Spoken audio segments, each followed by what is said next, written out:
حضرت سعصع بن ناجیہ رضی اللہ تعالیٰ عنہ حضور کے ایک صحابی ہیں۔ دور جاہلیت میں ایک مالدار آدمی تھے اور وزادار آدمی تھے، ڈیرے دار کہتے ہیں آپ اپنے لفظوں میں۔ ایک مالدار وزادار ایسا شخص جس کے گھر سے لوگوں کو کھانا ملتا، کسی مسافر کو رات گزارنی ہوتی تو اسے چارپائی اور بستر نصیب ہوتا۔ جناب سعصع بن ناجیہ رضی اللہ تعالیٰ عنہ دروازہ رسول پہ آئے کلمہ پڑھنے۔ جب مسلمان ہوئے تو نبی کریم علیہ السلام کی بارگاہ میں عرض کرنے لگے، یا رسول اللہ صلی اللہ علیہ وسلم ایک بات پوچھنی ہے۔ حضور نے فرمایا پوچھو۔ عرض کرنے لگے، یا رسول اللہ دور جاہلیت میں جو ہم نے نیکیاں کی ہیں ان کا بھی اللہ ہمیں اجر عطا کرے گا؟ جاہلیت کے زمانے میں جو خیر کا کام کیا، امام طبرانی نے اس حدیث کو طبرانی میں لکھا ہے، اس کا بھی اجر ملے گا؟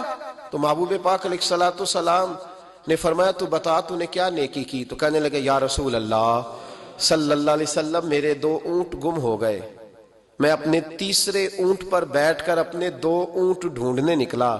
اے میرے قریب محبوب، اے محبوب دو عالم صلی اللہ علیہ وسلم، میں اونٹ ڈھونڈتے ڈھونڈتے جنگل کے اس پار گیا جہاں پرانی آبادی تھی، وہاں میں نے اپنے ان 2 اونٹوں کو پا لیا۔ ایک بوڑھا آدمی جانوروں کی نگرانی پہ بیٹھا تھا، اس کو جا کر کے میں نے کہا 2 اونٹ میرے ہیں۔ وہ کہنے لگا یہ تو چرتے چرتے آ گئے تھے، تمہارے ہیں تو لے جاؤ۔ انہی باتوں میں اس نے پانی بھی منگوا لیا، چند کھجوریں بھی آ گئیں۔ میں پانی پی رہا تھا، کھجور کھا رہا تھا کہ ایک بچے کی رونے کی آواز آئی۔ تو بوڑھا پوچھنے لگا، بتاؤ بیٹی آئی کہ بیٹا؟ میں نے فٹافٹ پوچھا، پھر اگر بیٹا ہوا تو کیا کرو گے؟ بیٹی ہوئی تو کیا کرو گے؟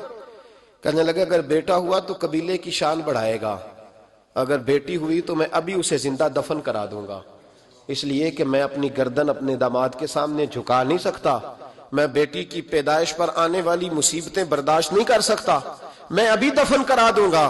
حضرت سعصع بن ناجیہ رضی اللہ تعالیٰ عنہ عرض کرنے لگے، یا رسول اللہ، پڑھیے درود صلی اللہ علیہ، کہنے لگے یا رسول اللہ صلی اللہ تعالیٰ علیہ وسلم، حضور یہ بات سن کے میرا کلیجہ نرم ہو گیا۔ میں نے اسے کہا پھر پتہ کرو بیٹی ہے کہ بیٹا ہے۔ اس نے معلوم کیا تو پتہ چلا بیٹی آئی ہے۔ میں نے کہا واقعی تو دفن کرے گا؟ کہنے لگا ہاں۔ میں نے کہا دفن نہ کر، مجھے دے دے، میں لے جاتا ہوں۔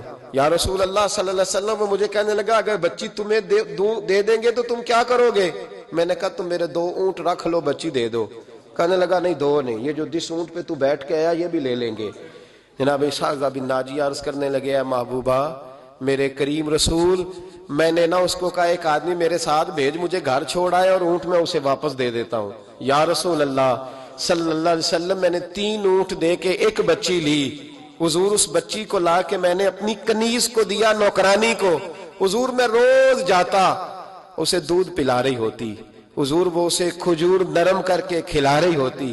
یا رسول اللہ وہ بچی میری داڑھی کے بالوں سے کھیلتی، وہ میرے سینے سے لگتی۔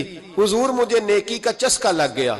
پھر میں ڈھونڈنے لگا کون کون سا قبیلہ بچیاں دفن کرتا ہے۔ یا رسول اللہ میں ڈھونڈنے لگا، حضور میں 3 اونٹ دے کے ایک بچی لایا کرتا۔ یا رسول اللہ میں نے 360 بچیوں کی جان بچائی ہے، اور حضور میری حویلی میں 360 بچیاں پلتی ہیں۔ اے آمنہ کے لال، بتا میرا مالک مجھے اس کا اجر دے گا؟ کہتے حضور کا تو رنگ ہی بدل گیا، داڑھی پہ آنسو گرنے لگے، اٹھ کے مجھے سینے سے لگایا، میرا ماتھا چوم کے فرمانے لگے یہ تجھے اجر ہی تو ملا ہے، رب نے تجھے دولت ایمان عطا کر دی ہے۔ یہ اجر ہی تو ملا ہے کہ رب نے تجھے اسلام کی دولت دے دی، یہ اجر ہی تو ملا ہے، یہ ملا ہے اجر۔ اور محبوب فرمانے لگے یہ تیرا دنیا کا اجر ہے، اور تیرے رسول کا وعدہ ہے قیامت کے دن بھی رب کریم تجھے خزانے کھول کے اجر عطا فرمائے گا۔